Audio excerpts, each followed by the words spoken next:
Anatomía semiológica y morfología y biomecánica del pie y tobillo. Para abordar la semiología se debe tener presente un esquema que, si se replica en cualquier segmento del sistema musculoesquelético, permitirá realizar un examen semiológico completo, detallado y específico, los cuales se expone a continuación: inspección, palpación, pruebas especiales. Entonces, cuando hablamos de la inspección, es de gran importancia el conocimiento anatómico del área que se desea explorar, pero conocer las pistas anatómicas que dejan las distintas estructuras óseas y las formas naturales que se generan por la disposición anatómica específica, que se revelan simplemente con mirar lo que se esconde o se deja ver en la parte del cuerpo. Dado a esto, hay decenas de detalles para tener en cuenta solo con una observación detenida, sin la necesidad del contacto físico, que en muchos casos puede resultar incómodo o dolorosa. Por lo tanto, se necesita saber cómo luce el pie y el tobillo de manera normal para poder descifrar sus complejas patologías y aunque desde ese contacto visual inicial hasta el punto en el que pueda hacer un diagnóstico existe un largo trecho. La inspección debe ser una mirada objetiva donde se darán claves que guiarán el diagnóstico y por ende el manejo del pie y el tobillo. La inspección juega un papel importante en el banco de datos visual, creado por las múltiples visualizaciones de una parte del cuerpo, siendo la inspección más aguda y certera con el pasar del tiempo, pero en los inicios, cuando se está formando principalmente en una subespecialidad tan compleja como el pie y el tobillo, se debe ser metódico y disciplinado. En cuanto a grabarse imágenes particulares de determinadas patologías, es indispensable el reconocer un pie y tobillo normal en cada curva. En cuanto a grabarse imágenes particulares de determinadas patologías, es indispensable el reconocer un pie y tobillo normal en cada curva, arco, pliegue, que se repita con regularidad en la población general, que permitirá una mirada objetiva capaz de discernir de lo normal a lo largo a algo que no luce similar de lo normal, para luego ser impresionado por un detalle fuera de lo común e ir a los Sherlock Holmes, desarmando y conectando las pistas para lograr un diagnóstico certero. Aún así, se deben recordar que un diagnóstico experto proporcionará un tratamiento ideal, aunque no sea el mejor, siendo al contrario cuando un diagnóstico sea incorrecto. Bueno, vamos a hacer Sherlock Holmes, desarmando y conectando las pistas para lograr un diagnóstico certero. Aún así, se debe recordar que un diagnóstico experto proporcionará un tratamiento ideal, aunque no sea el mejor, siendo al contrario, cuando un diagnóstico sea incorrecto, aplicará un tratamiento inadecuado, aunque este sea el mejor de todos. Para inspeccionar un pie y tobillo como unidad se deben observar 6 caras, que son las siguientes: anterior, lateral, medial, posterior, superior e inferior. A su vez, indispensable observar lo siguiente: las uñas, espacios interdigitales, pliegues y arco plantar. Las uñas, espacios interdigitales, pliegues y arco plantar. Cabe destacar que la ausencia de pliegues en el pie y el tobillo denota algún tipo de proceso inflamatorio o edematoso, el cual no siempre es consecuencia de trauma, sino que puede ser la manifestación de trastornos cardiovasculares y o renales. En la inspección se debe evaluar el color, aspecto, forma, alineación con respecto al eje de la tibia, simetría, homogeneidad, indemnidad de la piel, y en este momento, sin ejercer contacto físico con el paciente, se debe evaluar la movilidad activa y pedir realizar todos los movimientos de forma sistemática y ordenada.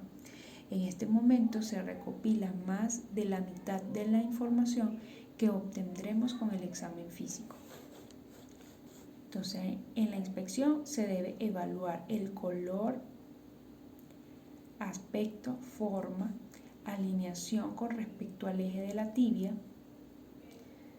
simetría, homogeneidad, indemnidad de la piel, y en este momento, sin ejercer contacto físico con el paciente, se debe evaluar la movilidad activa y pedir realizar todos los movimientos de forma sistemática y ordenada. Luego viene la palpación.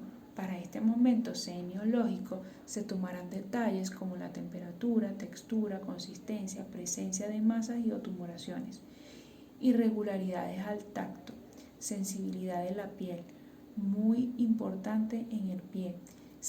Además, se debe explorar los movimientos pasivos y de contrarresistencia. La palpación debe iniciar por los puntos dolorosos del pie y tobillo, que se definen como aquellas zonas puntuales que al ser palpadas con un solo dedo generan dolor específico en áreas de inserción tendinosa o zonas óseas prominentes que tienen significación patológica patognomónica. Entre estas se tienen maleolos medial y lateral, inserción del tendón de Aquiles, base del quinto metatarsiano, inserción del tendón peroneo brevis,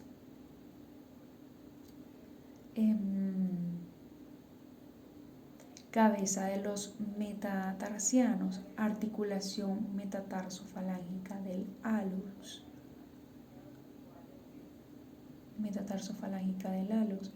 porción medial o interna del hueso escafoide,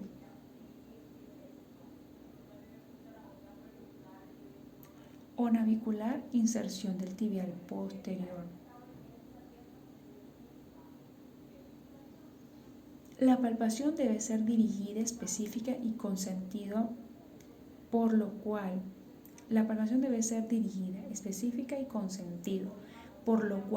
cada toque debe confirmar o descartar alguna sospecha, tocando lo menos posible y no convertirla en un toqueteo sin sentido y sin razón. La palpación termina siendo una parte muy corta en el examen semiológico, dada por las razones que no generan molestias y evitar incomodidades, muchas de ellas dolorosas en el examinado.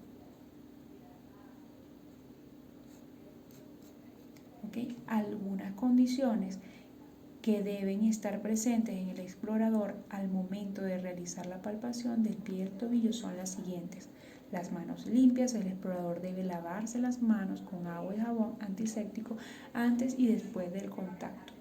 Uso de guantes de examen es una manera de crear una barrera que evite la transmisión de microorganismos causantes de enfermedades.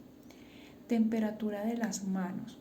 Las manos deben estar a una temperatura que se logra mediante el frote rápido de las mismas antes del uso de los guantes, dado que las manos frías al contacto generan una reacción de rechazo y predisposición en el paciente que hará más difícil la palpación. Movilidad pasiva y contrarresistencia.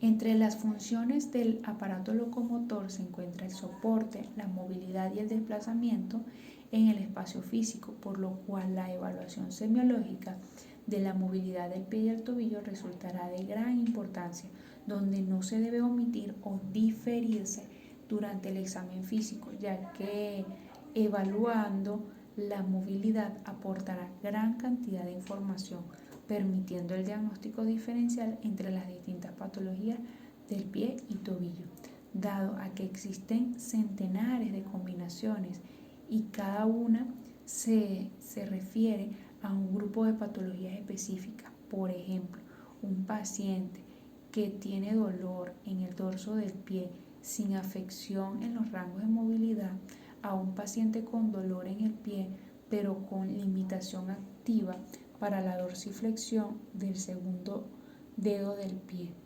En ambos casos, el síntoma principal es el dolor, siendo esta la razón de la visita. Pero al evaluar la movilidad se da cuenta objetivamente el déficit de la movilidad activa, por lo cual genera diagnósticos equidistantes en ambos pacientes. Talón valgo, talón varo, imagen de una vista posterior del tobillo. Esto sigue siendo inspección. El tobillo y el pie. En el tobillo, anatomía palpatoria del pie y del tobillo, eminencias claves. En el tobillo, maleolo lateral o externo, maleolo medial interno y el tendón de Aquiles. Y en el pie, el calcáneo, que es el talón, apófisis del quinto metatarsiano, la base, el tubérculo del escafoides y la prominencia de la primera cuña. La prominencia de la primera cuña. Ok. Asimismo, se debe evaluar la movilidad en las siguientes 3 etapas. Movilidad activa se realiza durante la inspección solicitándole al paciente que realice movimientos específicos que permitan evaluar si los rangos de movimiento están conservados y controlados por el paciente. La movilidad pasiva se realiza durante la exploración palpatoria, ayuda a evaluar si el rango de la articulación está ausente o intacto pese a no poder ser realizado por este.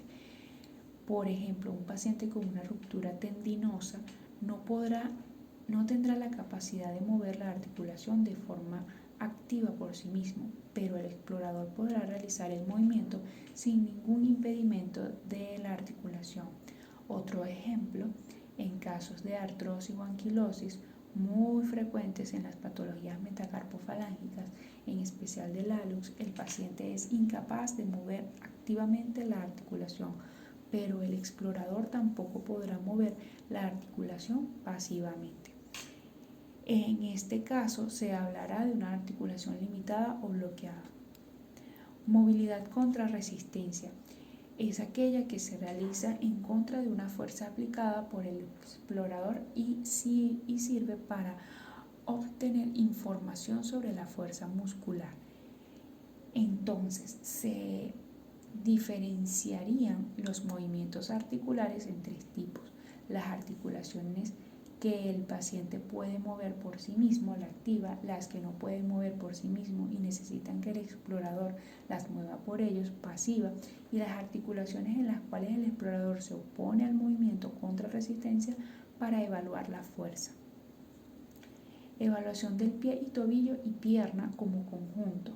Aunque se pueda desglosar cada zona del cuerpo y evaluarla una por una con respecto al tobillo y el pie, la evaluación debe tomarse como un conjunto que incluye también la pierna, debido a su estrecha relación. Por ejemplo, una fractura mal consolidada de la tibia generará cambios compensatorios en el tobillo y el pie. Para ajustar a la situación biomecánica y por ende la sobrecarga y sobreuso de ciertas áreas. Relación dolorosa, pierna, tobillo y pie. Okay. Los músculos como el tibial posterior, tibial anterior, los peroneos, tibial posterior, tibial anterior, los peroneos, flexor común de los dedos, extensor común de los dedos, tienen su origen en la pierna, siendo de vital importancia en la funcionalidad del pie y el tobillo. Por eso, aunque la principal dolencia del paciente pueda ser en el pie, al momento de evaluar y tratar las afecciones, no debe excluirse a la pierna con sus componentes musculares y neurovasculares en el desgaste o diferenciación de patologías. A continuación se muestra dónde se puede identificar la vista superficial anterior y vista superficial lateral derecha. ¿Okay? La evaluación semiológica, como se ha mencionado, debe iniciar desde el pie para que la carga de peso revele situaciones y posturas no detectables, al menos que exista el apoyo. Para que la carga de peso revele situaciones y posturas no detectables. Con respecto al pie y tobillo, en general, al miembro inferior por completo,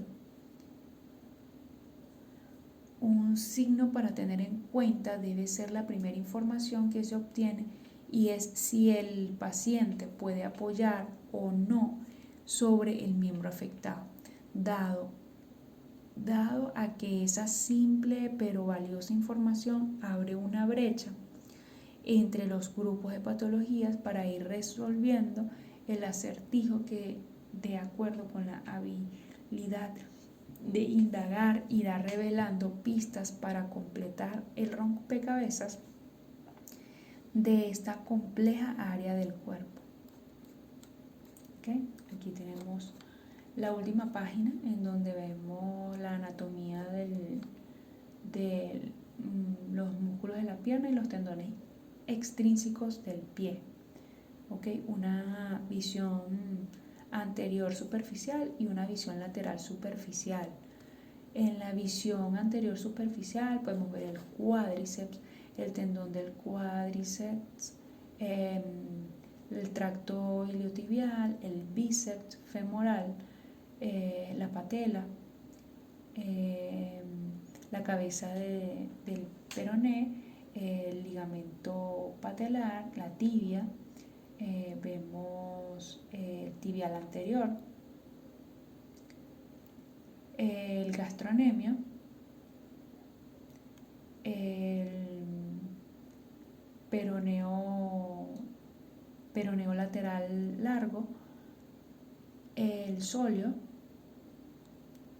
el extensor largo de los dedos, el extensor digital, el flexor digital de los dedos, el peroneo lateral corto, el tercer peroneo, el extensor largo del hallux,